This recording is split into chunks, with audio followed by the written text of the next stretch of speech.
Divorce Dad Diaries, day 158, and I am still sick. It's been 5 days, and it's been something of a learning experience for me, actually. This is really the first time I've got properly sick since the separation. There's been little illnesses here and there, but nothing that I haven't had to, just take half a day off work or go to bed early a few nights, sort of thing. It all started on Wednesday. Tuesday night I felt fine. Wednesday I woke up in the morning and I was like, oh, I feel a bit dusty at the moment. And then it got to about 10 a.m. and it was like, oh, yeah, no, I don't feel great. I'm not going to make it through the workday. So I spent an hour smashing out as much work as possible.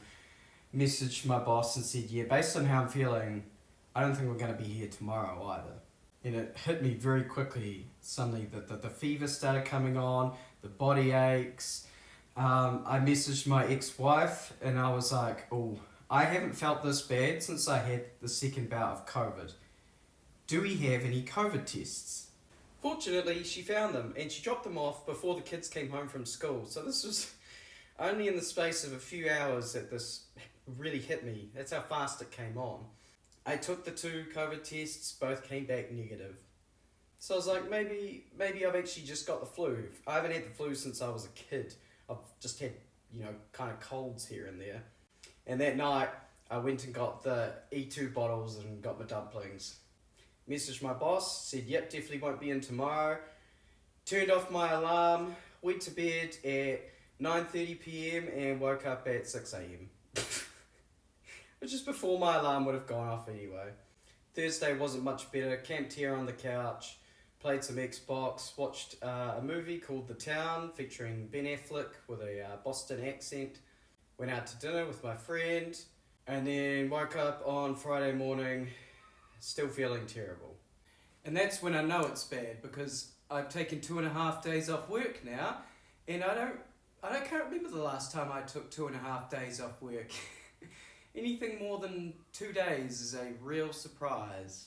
And Friday was, it's when I started to feel a bit low.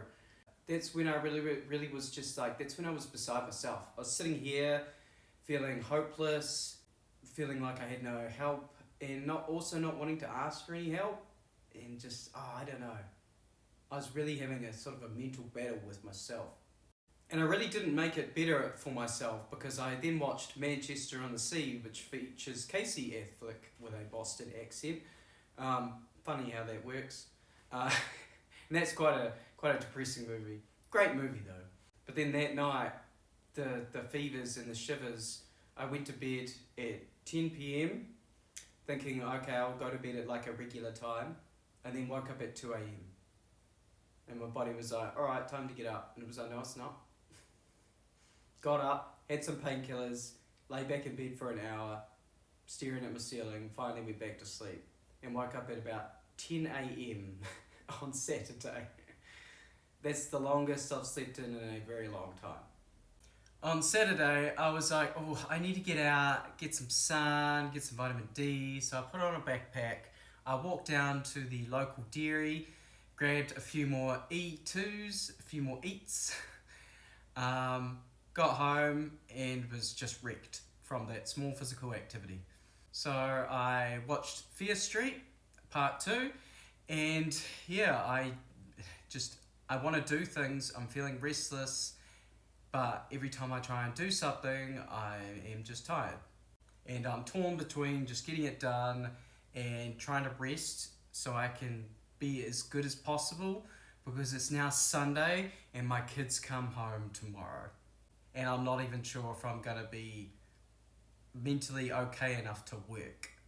I haven't done my laundry, I haven't done my groceries, the kitchen isn't clean, I haven't done any baking. It's really frustrating. I enjoy my independence, I enjoy these times to myself, but right now it's like, it would be nice if there was someone else here. Sitting around just leaves me with a lot of time to think, and I don't like that sometimes.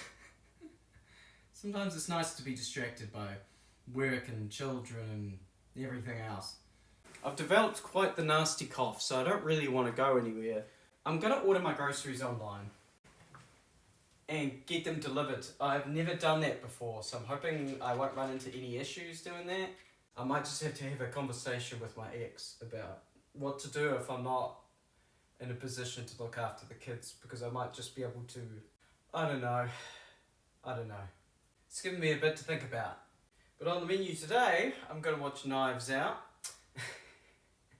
And I'll catch you back here next week on the flip side.